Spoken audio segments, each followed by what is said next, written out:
Praise the lord. దేవుని నామమునకు మహిమ కలుగునుగాక. సర్వశక్తిమంతుడైన యేసయ్య నామం పేరిట మీ అందరికీ ప్రత్యేకమైన వందనాలు తెలియజేస్తూ ఉన్నా. ఈ ఉదయకాల సమయాన దేవుని వాక్యంలోనికి మనం వెళ్దాం. ప్రార్థన. సర్వాధికారి నీకు స్తోత్రాలయ్యా. ప్రత్యేకముగా ప్రభ ఈ ఉదయాన ఈ వాక్కును జ్ఞాపకం చేసుకోనగలిగే కృపను మాకు దయచేసినందుకు నీకు స్తోత్రాలు. తోడయండి. యేసయ్య నామమును అడుగుచున్నాము తండ్రి. ఆమేన్. ప్రకటన గ్రంథం 21వ అధ్యాయం 20వ వచనాన్ని మనము చదువుకుందాం. 9వది పుష్య రాగము.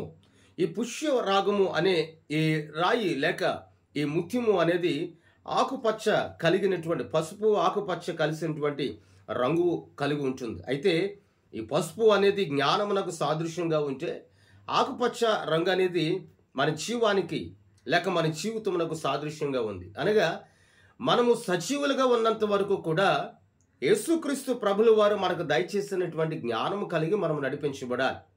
ఎందుకంటే నేటి దినాల్లో ఎంతోమంది చదువుకున్న వారైనా, తెలివి కలిగిన వారైనా, లేక ఉన్నతమైనటువంటి పండితులుగా ఉన్నటువంటి వారైనప్పటికీ వారికున్న జ్ఞానమంతా కూడా లోకమునకు ఖర్చు పెడుతున్నట్లుగా మనం చూస్తూ ఉన్నాం.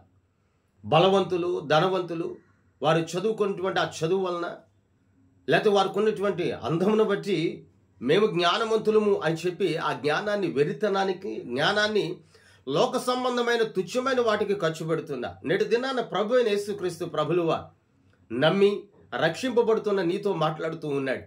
నమ్మి సొంత రక్షకునిగా అంగీకరించినటువంటి క్రీస్తు ప్రభులువా నీతో మాట్లాడుతున్నాడు. ఏమని మాట్లాడుతున్నాడు అని అంటే, వాక్యంలో అంటాడు, భూమి మీద జీవించినంత కాలం కూడా దేవుని యొక్క వాక్యం అనే జ్ఞానము చేత జీవాన్ని లేక జీవితాన్ని జీవింప చేయాలి, కొనసాగింప చేయాలి.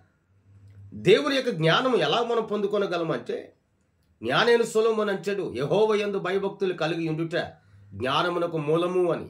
నిజమే కదా.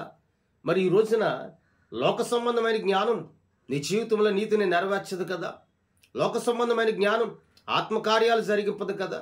లోక సంబంధమైన జ్ఞానం అజ్ఞానిగానే నిన్ను మిగిల్చేస్తుంది, కానీ జ్ఞానం అనే మార్గంలో నిన్ను నడిపింపచే. ప్రియ దేవుని బిడ్డ, పరలోక సంబంధిగా పరలోక రాజ్యంలో ఆయన కొరకు నిలబడి ఆయన సన్నిధిలో నువ్వు అడుగుపెట్టి స్వంత రక్షకుడైనటువంటి క్రీస్తు ప్రభుల వారి ద్వారా నువ్వు బహుగా ఆనందించాలి అంటే దేవుడు నీకు ఇచ్చిన జ్ఞానము ద్వారా నడిపించబడు.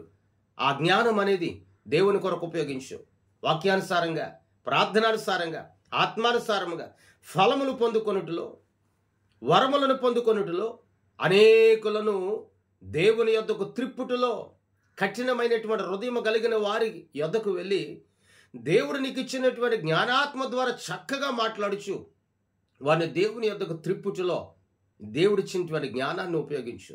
దేవుడిచ్చిన నీ జ్ఞానాన్ని లోక సంబంధమైన దానికి నువ్వు వాడొద్దు. ఎందుకంటే లోకము, లోకాశలో గతించవో, దేవుని వాక్యం నీలో ఉంచే నిరంతరము కూడా ఈ భూమి మీద మనం జీవించగలం. ప్రియ దేవుని బిడ్డ, ఈ గోమేదకము, ఈ పుష్యరాగము అనే ఈ రాయి కలిగి మనం అలంకరింపబడితే, ఈ ముత్యము కలిగి మనం అలంకరింపబడితే పరలోకపు రాజ్యంలో మనము అడుగు పెట్టగలుగుతాం. ప్రార్థన. ప్రియ పరలోకపు తండ్రి, సర్వాధికారి నీకు స్తోత్రమయ్యా.